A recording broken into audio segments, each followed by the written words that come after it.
ఎవరి ఆత్మ అయితే మాయ యొక్క ప్రలోభానికి లొంగిపోతుందో వాడు గురువును తిడతాడు, గురువుని విమర్శిస్తాడు. అప్పుడు మనం తక్షణం అనుకోవాలి, గురువును విమర్శించడం మొదలైనామంటే మన పతనం మొదలైంది, మనలో మాయ విజృంభించింది. ఇంకా వాడు గురువుల తప్పులు ఎక్కడ మొదలు పెడతాడు, మళ్ళా ఆడిపోతాడు. ముందు యాడి నుంచి వచ్చినాడు ఆడిపోతాడు. వైకుంఠంలో పాలలో చూసాం కదా, పాములు మిగుతుంటాయి. పెద్ద పాము మిగుతూ ఆడిపోతాడు, మొదటి నుంచి ఆడికొచ్చాడు, ఆఖరిపోతాడు. కాబట్టి ఇతనిలో అనుకువ గుణం, గురువాక్యం శిరోధార్యం. మనసు ఒప్పని మనసు ఒప్పకపోని, మనసుకు నచ్చని మనసుకు నచ్చకపోని గురువాక్యం శిరోధారం అన్నోడు మాత్రమే ఇక్కడ ఉత్తీర్ణుడవుతాడు, కడ వరకు నిలబడి ఉంటాడు. అలా కాని వాడు గురువుల తప్పులను వెతుకుతూ తన ఆత్మకు తానే అన్యాయం చేసుకుంటాడు. ఖురాన్లో సూరా ఫతహ్ 48వ పద్యం 10వ వాక్యంలో దేవుడు చెప్తాడు, యదుల్లాహి ఫౌక ఐదీహిం. యదు అంటే అరబీలో చెయ్యి, లా అంటే దేవుంది. ఓ ప్రవక్త, ఓ విశ్వగురువా, ఎవరైతే నీ చేయి మీద చేయి వేసి ప్రమాణం చేసి ఆ తారక మంత్రం తీసుకుంటారో వారి చేయి మీద దేవుని అభయహస్తం ఉంది అన్న. ఎవరైతే తన వాగ్దానాన్ని తిరస్కరిస్తాడో అంటే గురువును వ్యతిరేకరిస్తాడో వాని కోసం నరకం సిద్ధంగా ఉంది అన్న. కాబట్టి మనం మనస వాచ ఎప్పుడు గురువాక్యం శిరోధార్యం, ఏమైనా జరగని ఏమన్నా కానీ ఈ దైవ నిర్ణయం అని ప్రశాంత చిత్తుడై ప్రశాంతమైన మనసుతుంటే దేవుడిచ్చే 70 ఏళ్ళు గట్టిపోతాయి. ఎంతసేపు అల్హాకు ముత్తకాతుల్ హత్తా తుర్తుముల్ ముకాబిర్ అంటారు ఖురాన్లో. ఓ మానవుడా, నేను తల్లి గర్భము నుండి భూమి గర్భము వరకు చిన్న జీవితాన్ని ఇచ్చినాను అంటున్నాడు. భూమి పట్టి 1000 సంవత్సరాలైంది, మనకు వచ్చే జీవితం 70-80 సంవత్సరాలు. 70 దాటినప్పుడు వీడే చావును కోరుకుంటాడు. షుగర్, బీపీ, తలనొప్పులు అన్నీ వస్తాయి. దేవుడు అధ్యాయం చేస్తానాడు, ఆ చావన్న ఇవ్వలేదు, వీడే కోరుకుంటాడు. ఈ 70 సంవత్సరాల జీవితం ఎవరు మంచి పనులు చేసుకుంటారో వారికి ఇక్కడ బహుమానం ఉంది అన్న. మంచి పనులు ఎవరు ఆజ్ఞాపించాలి, మంచి పనులని ఎవరు నిర్ణయించాలి, మంచి పనులని ఎవరు డిసైడ్ చేయాలి అంటే అది గురువు అన్న విషయం మీ అందరికీ తెలుస్తుంది. కాబట్టి సోదరులారా, మనం గురువు అనుసరిస్తే ప్రశాంతంగా ఉంటాం. అదే ఖురాన్లో మరొక చాలా చెప్తున్నాడు, అలా ఇన్నా వలియల్లా లా ఖౌఫున్ అలైహిం వలహుం యహ్జనూన్. ఈ పదంలో ఎక్కువ వాడలేదు, ఈ పదం చాలా కొద్ది సార్లు వాడినాడు ఖురాన్లో. అలా అంటే ఖబర్దార్, జాగ్రత్త. అలా ఇన్నా వలియల్లా, దైవ ప్రియులైన వారికి భూమి పైన భయం ఉండదు, భూమి లోపల బాధ ఉండదు.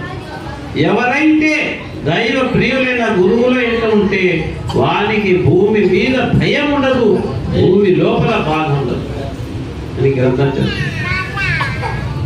ఒకసారి పురాణ మహాప్రవక్త గురువు శిష్యుడు వస్తాడు. శిష్యుడు వచ్చి, గురువా ప్రవక్త గారు, ప్రళయం ఎప్పుడు వస్తుంది అన్నారు. గురువు గారు అన్నారు, ఏం సంపాదించావురా అన్నాడు. ఆలోచించాడు, బీదవాడు ఆలోచించాడు. గురువుగారు రాత్రులు నిలబడి ప్రార్థన చేయలేను, ఎందుకంటే ఉదయం కూలి పనికి పోవాలి, మధ్యాహ్నం కూలి పనికి పోవాలి, కాబట్టి రాత్రి మేల్కోలేదు. ఉదయ దానం చేయలేను, బీదవాడు, నేనే బీదవాడి, దానం చేయలేదు. ఇప్పుడు ఏముందిరా నీ దగ్గర అన్నా, గురువుగారు మీ మీద నాకు ప్రేమ ఉంది అన్నాడు.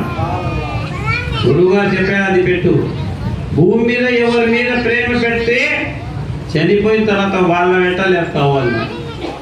మనం గురువు మీద ప్రేమ పెడితే ప్రళయ దినాల గురువు అంటే పాపం చేయనోడు, తప్పు చేయనోడు భూమి మీద ఉండడు. ఎందుకున్నాడంటే అది చేయకపోతే ప్రపంచం నడవడు.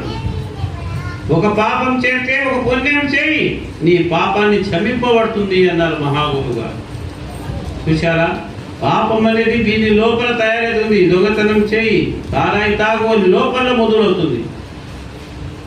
ఆ తర్వాత చెప్పేవాడే గురువు, ధైర్యం ఉండమని. ఇవన్నీ ఏమీ కావు, నీకు ఏమీ కాదు, నేనున్నాను, నీకు ఆ దేవుడితో క్షమింపజేస్తాను అని ఎల్లవేళలా వెన్నెంటూ ఉండేవాడే గురువు. కాబట్టి సోదరులారా, మనం గురువు వాక్యం శిరోధార్యమని మన జీవితాన్ని గడుపుదాం. ఇప్పుడు ఒక భక్తి పాట పాడతారు, వినండి. తెలుగు ఒకటి, దేవుడు ఉంటాడు, కాన్రాడ్ ఉండాడని చెప్పే మెసెంజర్ ఉంటాడు. అతను గురువు కావచ్చు, అవతార పుత్రుడు కావచ్చు, మహాప్రవక్త కావచ్చు. దేవుడు ఉండాడని చెప్తారు. మూడో విషయం, చేసింది అనుభవిస్తావు అంటాడు. ఈ మూడు విషయాలు ప్రతి గ్రంథంలో ఉంటాయి. నాలుగో విషయం నిక్షేప్తమై ఉంటుంది, అది దైవ రహస్యం. దేవుడు ఎక్కడున్నాడు? ఖురాన్ గ్రంథం 57వ పద్యం 4వ వాక్యం, సూరే హదీద్ ఆయత్ నంబర్ 4. 4వ వాక్యంలో ఏమంటాడు? ఓహు మాకుం అయినా మాకుతు, నువ్వు ఎక్కడున్నావో అక్కడనే దేవుడు ఉన్నాడు అన్నాడు. ఈ విద్యను అభ్యర్థించారు అజ్మీర్ గురు ఖాజా బందే నవాజ్, గరీబున్ నవాజ్. ఈ విద్యను అభ్యర్థించి అప్పట్లో గురువులను అడిగాడు, ఎక్కడ పడితే ఎక్కడ దేవుడు ఉన్నాడు, నేను ఎక్కడుంటే ఎక్కడనే దేవుడు ఉంటాడన్నారు, ఎలా ఉంటాడు, దాన్ని కాచి ఎలాబరేట్ చేయండి, దాన్ని విశదీకరించండి అన్నాడు. అప్పుడు పండితులు, ఆ కాలంలో పండితులు ఏమన్నారు? ఎంత పుస్తకంలో ఉందో అంతే మాకు తెలుసు అన్నారు. ఆ పై విషయం మాకు తెలియదు అన్నారు. ఎందుకంటే వాళ్ళు బాహ్యంగా పుస్తకం చదివారే కానీ దాని గురించి పరిశోధన చేయలేదు, అంటే తపస్సు చేయలేదు. ఏకాగ్రతలో కూర్చొని ఆ భగవంతుని, ఆ పరమాత్మని, ఆ అల్లాహ్ను అనుసంధానం చేయలేదు. వెతుకుతేనే ఇస్తానంటున్నాడు, ఏమీ వెతకపోతే ఏది ఇవ్వనంటున్నాడు. వాళ్ళు వెతకలేదు. ఈయన పండితుడై ఆ కాలంలో రష్యాలో తాష్కెంట్, బుఖారా ఈ రోజుల్లో ఉన్నాయి. ఆ రోజుల్లో పెద్ద 800 సంవత్సరాల కిందట అవి పెద్ద విశ్వవిద్యాలయాలు. అక్కడ నుంచి అజ్మీర్ గురువు గారు హారూన్ అనే ఇరాన్లో ఉండే ఒక ఊరికి వెళ్ళారు. అక్కడ గురువు గారి దగ్గర ఆధ్యాత్మికంగా నిక్షేప్తమై ఉన్న విద్య ఉన్నది అని తెలుసుకొని పోయారు. ఆ గురువు గారు అతన్ని చూసి నవ్వారు. అతని ఇష్టాన్ని చెప్పాడు. గురువు గారు చెప్పారు, ఆ పాదాల ఆ చెప్పులు ఉంటాయి అక్కడ కూర్చోపు అన్నారు. ఏమన్నారు? నువ్వు విద్యార్థివి, అక్కడికి పో, ఆడ కూర్చోపో చెప్పులు కాడను.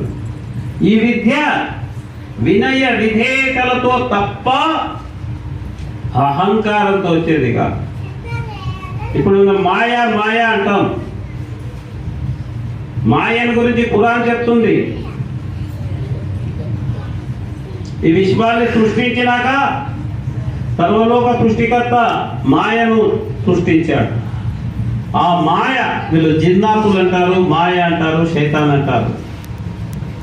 ఆ మాయ 80,000 సంవత్సరాలు తపస్సు చేసింది, నమాజ్ చదివింది భూమి మీద, దేవుని మీద. ఆ తర్వాత దేవుడు ఆ మాయకు ప్రమోషన్ ఇచ్చాడు. 7 ఆకాశాలు దాటించి 7వ ఆకాశం పైన పిలుచుకున్నాడు. పిలుచుకొని దేవదూతలకు ఆయనకు గురువుగా పెట్టారు. మాయ అగ్గితో తయారైంది, దేవదూత జ్యోతితో తయారయ్యాడు. అతనిలో అహంకారం ప్రవేశించింది. పరమాత్ముడు సర్వంతర్యాన్ని అతని హృదయంలో ఉండేది గ్రహిస్తాడు. గ్రహించి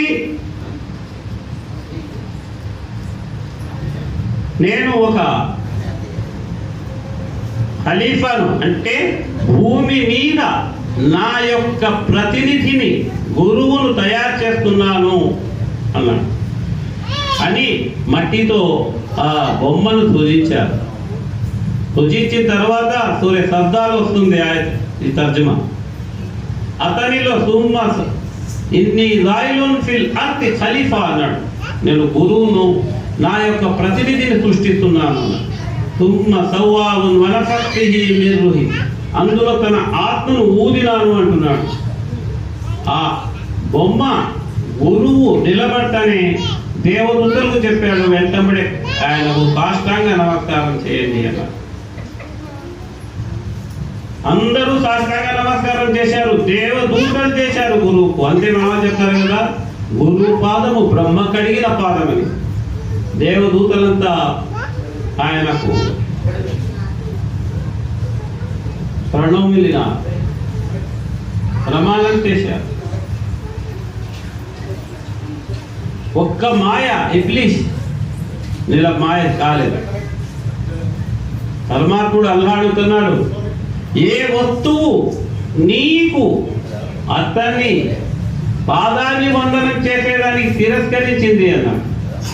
అతను అన్నాడు, నేను అతని కంటే గొప్పవాడిని, వాడిని మట్టితో పుట్టించావు, నన్ను అగ్గితో పుట్టించావు, వారిలో చీకటి ఉంది, మట్టిలో చీకటి ఉంది, నాలో వెలుతురుంది అన్నాడు. దేవుడు అన్నాడు, గెట్ అవుట్ ఫ్రమ్ హియర్ అన్నాడు. నా మాట ఇన్నోడు నావాడు, నీ మాట ఇన్నోడు నీవాడు, వెళ్ళిపోన్నాడు. వాడు పోతూ పోతున్నాడు, వీని వలన నేను శాపగ్రస్తున్నైనాను, వీడిని వదలండి అంటే దేవుడు చెప్పాడు, నీ మాట ఇన్నేవాడు నీవాడు, నా మాట ఇన్నేవాడు నావాడు అని అతని భూమి తీసుకుంది. ఈమామే రజాలి రహ్మతుల్లాహి అనే ఆయన 1000 సంవత్సరాల కిందట ఒక పుస్తకం రాశాడు, కీనియా షహాదత్. దాంట్లో ఆయన రాస్తాడు, అంటే దైవ గ్రంథం ప్రమాణాన్నే తీసుకుంటాడు ఆయన. మానవునికి కుడివైపు దేవదూత ఉంటాడు, ఎడమవైపు మాయ ఉంటుంది, మధ్యలో ఆత్మ ఉంటుంది. ఎవరి ఆత్మ అయితే దేవదూత మాట వింటే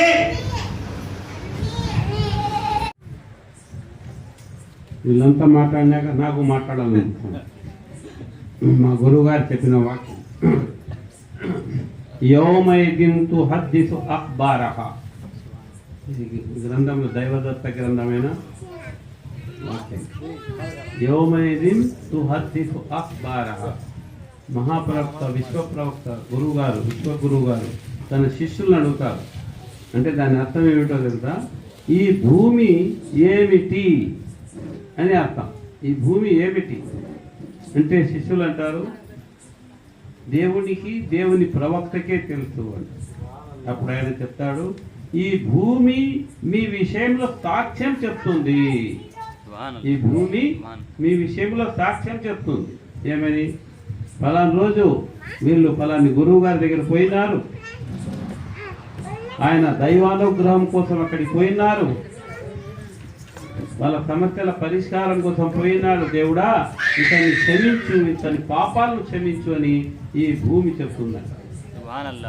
అదే మనం సారాంగడికి పోతే, దేవుడా వీడు సారాంగడికి వచ్చినాడు, లేదా ఫలానా మగ్గా ఇంటికాడికి పోయినాడు, మగ్గా ఆడుతున్నాడు, వీడు ప్లేయింగ్ కార్డ్ ఇప్పటాకులు ఆడుతున్నాడు ఈ భూమి మీద అని ఆ భూమి సాక్ష్యం చేస్తుందంట. అందుకే గురువు గారు అంటారు, ఏ భూమి మీద నువ్వు అడుగు వేస్తే ఆ భూమి మీద దేవుని నామ స్మరణ చేయమన్నారు. మనం ఇక్కడంతా దేవుని నామస్మరణే జరుగుతుంది. గురువుని గురించి చెప్పడం, దేవుళ్ళు ఎంతమంది? ఒక్కడే. ఇద్దరుంటే ఏం జరుగుతుంది? ఏం జరుగుతుంది? ఎలక్షన్లు జరుగుతాయంట. అప్పుడు ఊర్లో కూర్లే రాసిస్తారు దేవుళ్ళు ఓటు వేయమని కదా. ప్రతి వానికి గుండెకాయ ఎడమ వైపే ఉంటుంది కదా. ప్రతి వాని కళ్ళు ముందే ఉంటాయి, వెనక్కి ఉండవు. ఒకే మెయిన్ ఫ్యాక్టరీ అంటే ఒకే ఫ్యాక్టరీ నుంచి వచ్చినాయి ఎన్ని. కాబట్టి మనకు దేవుడు ఒక్కడే, రెండో దేవుడు లేడు. ఈ దేవుళ్ళ విషయం ఎందుకు వస్తుంది సమస్య అంటే మనం భాషను అర్థం చేసుకోకపోవడం. మనము భాషను అర్థం, ఫస్ట్ గ్రంథం ఏది? భగవద్గీత, వేదాలు. ఎప్పుడై? 3000 సంవత్సరాల కిందటి. దాని తర్వాత ఏమొచ్చినాయి? బైబిల్ వచ్చింది 2000 సంవత్సరాల కిందట. అదేం భాష? ఇబ్రానీ భాష.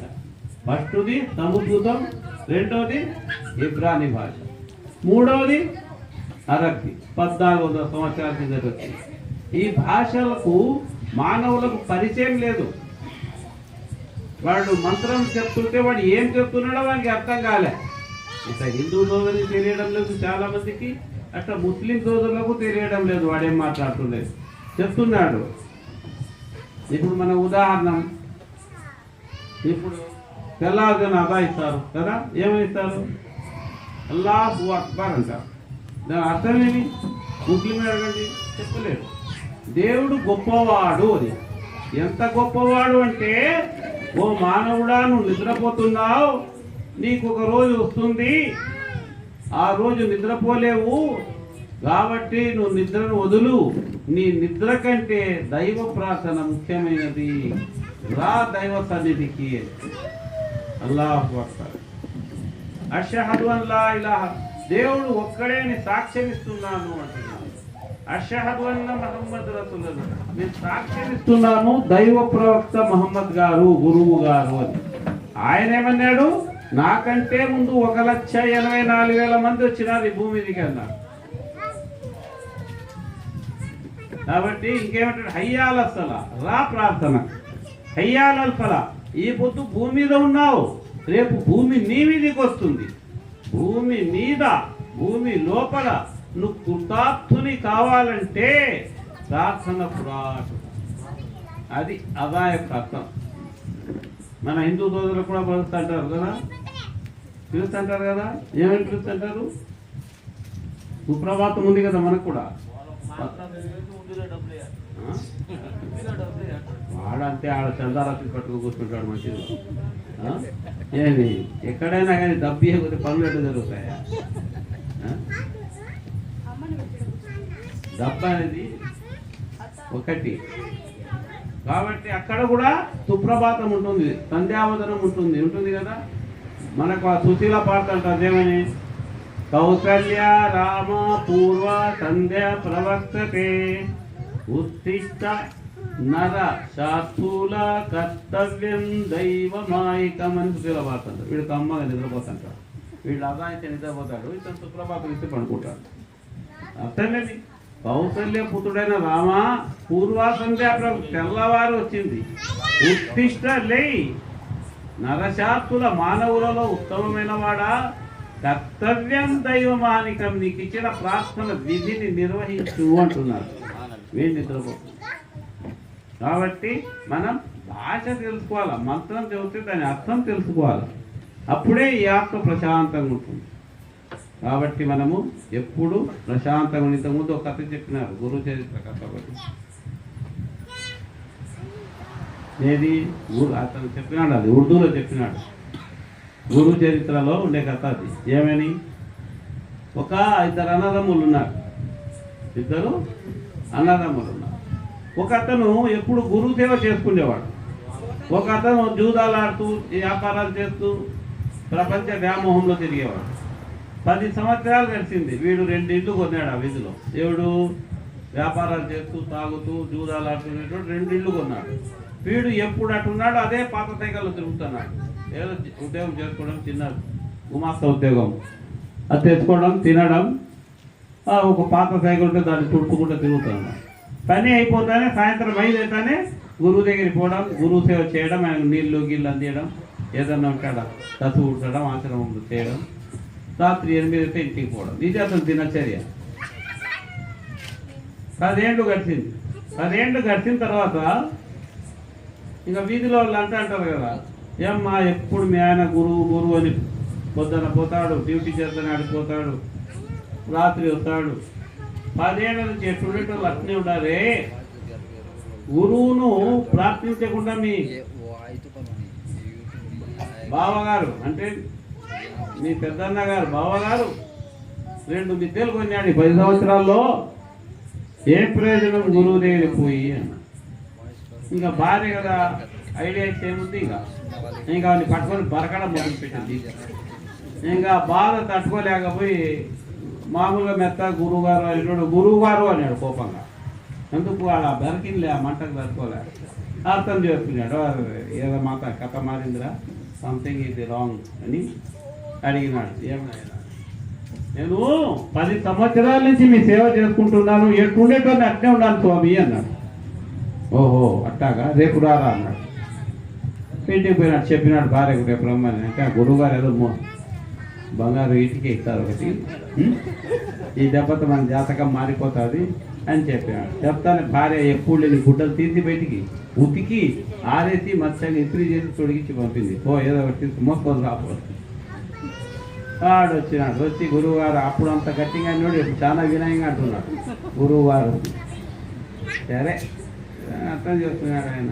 చెప్పుడు ఆయన అంటే అదే మనం చెప్పాం కదా అంటే అలా కానీ ఒక ప్లేట్ అంటే ఒక పలక తీసుకొచ్చి ఇచ్చినాడు, చూడరా దీంట్లో అన్నాడు.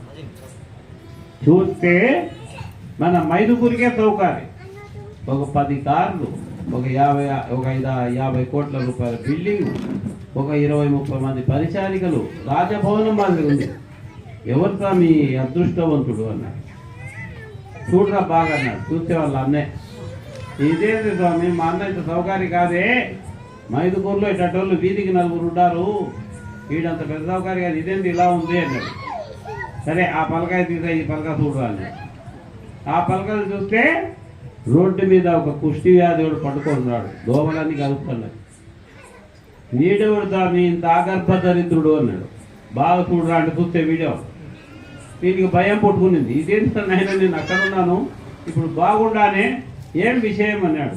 అప్పుడు గురుగారు ఆ పలక తేరా అని చెప్పి, 10 ఏళ్ల కిందట మీ అన్నగిరి ఇక్కడికి వచ్చింటే ఈ పొద్దుటికి అతని తలరాతలో ఉండే సంపద ఇంత వచ్చేది. వాడు జూదాలు వ్యసనానికి బానిస అయితే వాని సంపద తరిగిపోయి ఆ రోడ్డ మిగిలింది రా అన్నాడు. వాని కథ నాకెందుకు స్వామి, నా కథ చెప్పు ముందని. ఏం లేదు నాయన, 10 ఏళ్ల కిందట రాకుండా వీడు ఉంటే నీ కౌంట్ డౌన్ మొదలయ్యేది, నీ కౌంట్ డౌన్ మొదలయ్యేది. ఈ పార్టీకి కుష్టి వ్యాధి వచ్చి నీ ఇంట్లో నుంచి బయటికి తరిమేసి ఈ టయానికి నీ తలరాతలు ఆ మైదుకూరు బస్టాండ్లో పట్ట కప్పుకొని పడుకోవాల్సింది నీ టైం ఇది. నువ్వు ఇక్కడికి వస్తున్నావు కాబట్టి నీ తలరాతను ఆపినాడు దేవుడు. ఎట్టుండేవు అట్టుండవు అన్నాడు. ఇంకా చెప్పుడాయని అన్నాడు. ఏం లేదు స్వామి వస్తాను లేదు, ఇంటికి పోతున్న పెళ్ళ మీద నోరు అంటున్నాడు. ఎందుకు ఇది చెప్తే ఏడ తగిలిచ్చినావు.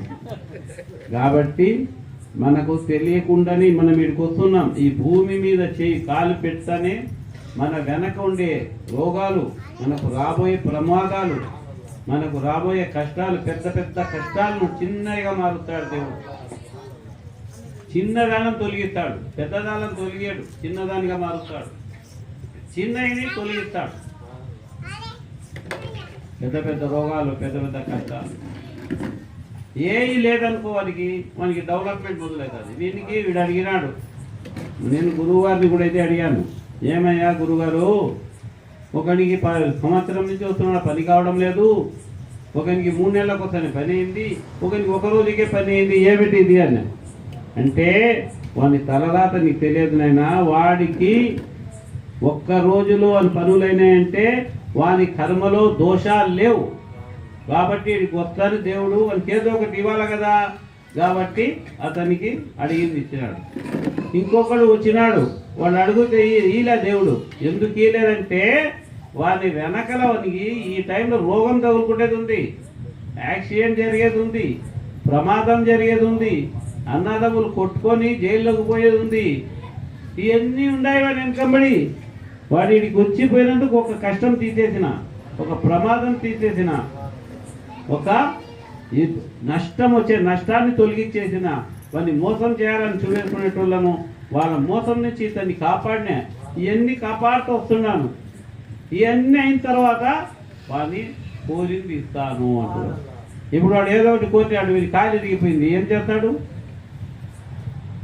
అదేవిధంగా ఉదాహరణ చెప్తారు గురువులు. చిన్నపిల్లోడు ఉన్నాడు, 5 ఏళ్ల పిల్లోడు, 3 ఏళ్ల పిల్లోడు ఉంటాడు. మనం చూస్తాం కదా, 3 ఏళ్ల పిల్లోడు వీధిలో తిరుగుతూ ఉంటాడు. వానికి బ్లేడ్ దొరుకుతుంది, మన గడ్డంగి కొన్ని పారేస్తాం కదా, ఆ బ్లేడ్ దొరుకుతుంది. వాడు తీసుకున్నాడు, తండ్రి చూసినాడు, అరే బ్లేడ్ ఉందిరా వీని చేతిలో, చేయి కోసుకుంటాడే వీడు, వీనికి తెలియదు అది బ్లేడ్ అని రే నాన్న అది ఈరా అంటాడు. చిన్నపిల్లల విషయం తెలుసా? 3 ఏళ్ల పిల్లోనికి ఏదైనా అడుగుతే ఎంటబడి ఏడోడు దాపెట్టుకుంటాడు చేయనికి, ఏదో ఇది పెద్ద బంగారం అని. అప్పుడు వాళ్ళ నాయన ఒక 10 రూపాయలు ఆపిల్ పండు ఇస్తాడు. ఆపిల్ పండు దిక్కు చూస్తాడు, బ్లేడ్ దిక్కు చూస్తాడు, బ్లేడే దాపెట్టుకుంటాడు. ఇదేదో గొప్ప వస్తువు లేకపోతే అది ఇస్తాడా లే. అదేవిధంగా మన చేతిలో బ్లేడ్ ఉంది, ఏడ కోసుకుంటాడు అని ముందు ఆ బ్లేడ్ తీసుకోవాలని చూస్తాడు దేవుడు. మనం తొందరపడి అది కావాలంటే ఈ బ్లేడ్ తెగుతుంది. ఇదే సృష్టి రహస్యం అని.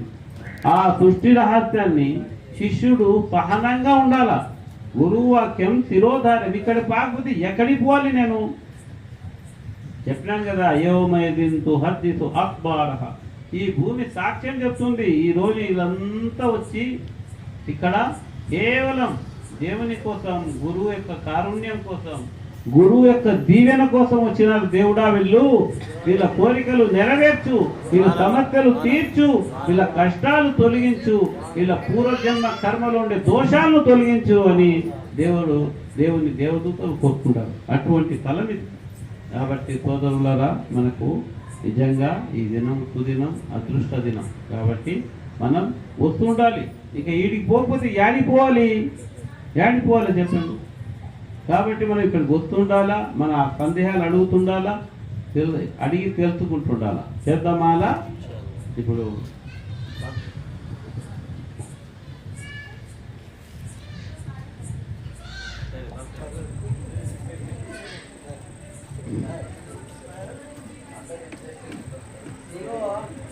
అల్హమ్దులిల్లాహ్, సర్వశక్తులు పరమాత్ముడు.